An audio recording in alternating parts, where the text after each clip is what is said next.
March 2017 is the deadline when Theresa May says the United Kingdom will formally initiate the process of withdrawal from the European Union, which is to initiate Article 50 as per the Lisbon Treaty. So we have a deadline in place. We don't know what the deal is going to be. And a lot of people have been very skeptic about it, particularly at a time when any time a decision like this is being announced, the pound has been very, very reactive and goes back onto that roller coaster, and usually one which takes a nose dip. So I'm going to ask you, representatives of the Indian diaspora here in the UK, what is that deal which will affect you and benefit you, and what should Britain do in the months ahead? Right, okay. On the day that Brexit vote happened in the UK, well, I didn't vote for Brexit because I was flying to the United States on that day. But I do, I did wholly and fully support Brexit because when I came to the UK in February 2008, I was living in Wembley, and, I saw how many number of illegal immigrants, were living in the UK, in London especially.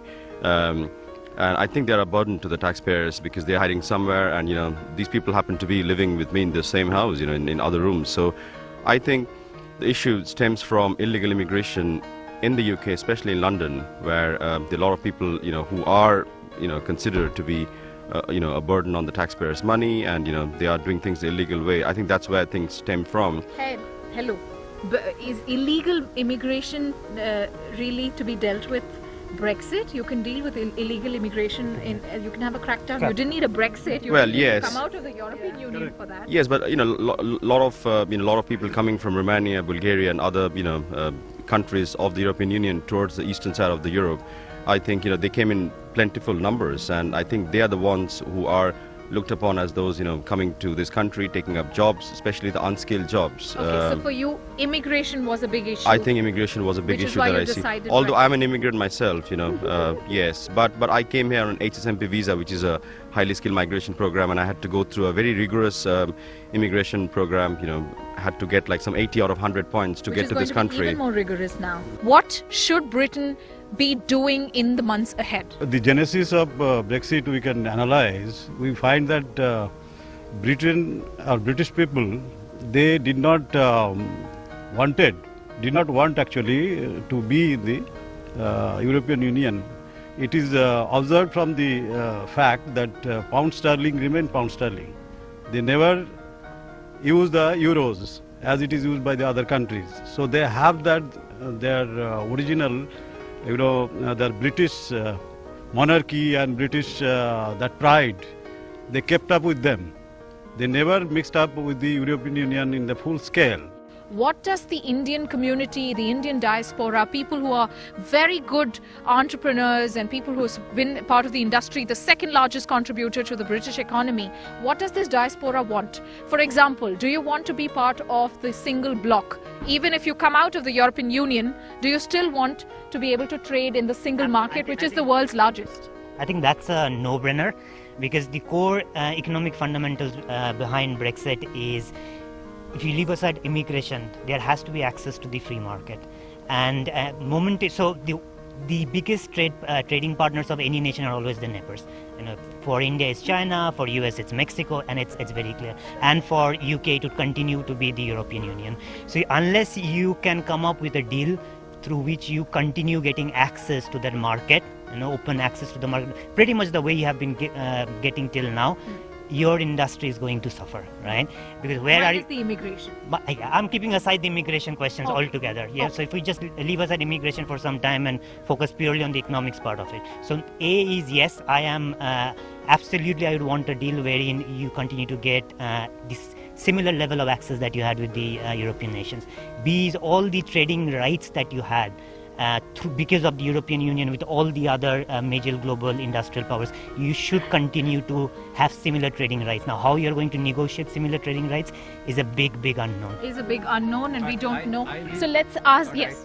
I view this is a great opportunity for this Indian entrepreneur and the business and industrialist point of view, because it will open the platform to enhance this economic and trading situation, as our colleague has just mentioned.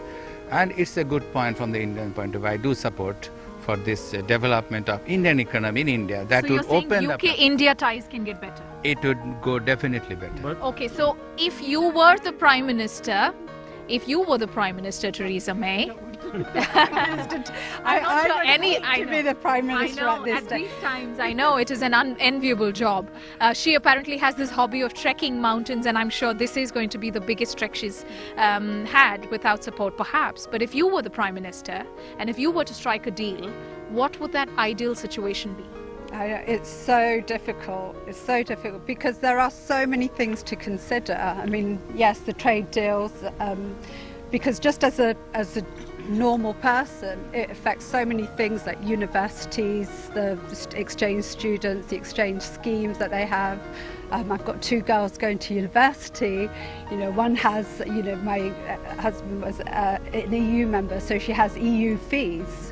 But obviously that's going to be an effect now, well, in the future. We don't know. Luckily, hopefully, but you know, by the time, because she's already entered, it doesn't affect her. But you know, For your second for my second child, it could be, you know, that she doesn't get the discounted fees at the EU rate. So there's a big question mark. And it's not just the economy, there's the science or the research, the environment, all those aspects that need What to happens to the funding to science? What happens to education and to the fee structure?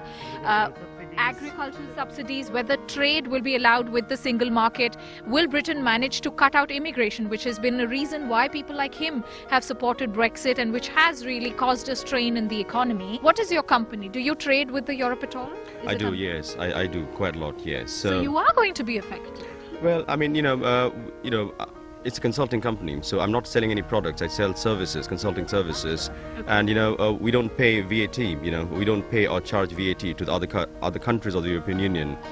So from that VAT perspective, it doesn't affect me. I have not yet been able to possibly fully envisage the effect that would have on the business, but I hope there's none. So you supported Brexit without envisaging. Well, I think business was not in my mind. My business was not in my mind. I think the immigration was the first thing, Okay. because I've had first-hand, visuals of what illegal immigration and European Union immigration is all about. The deadline is there. The deal, we don't know what it's going to be, and perhaps maybe a prudent thing to do would be to not hurry into to reaching the deadline, but to really work page after page, line after line in the deal that Britain is going to be signing with the EU, just as it prepares for a big, big divorce after several years from the European Union, the single largest market of the world. Thank you very much.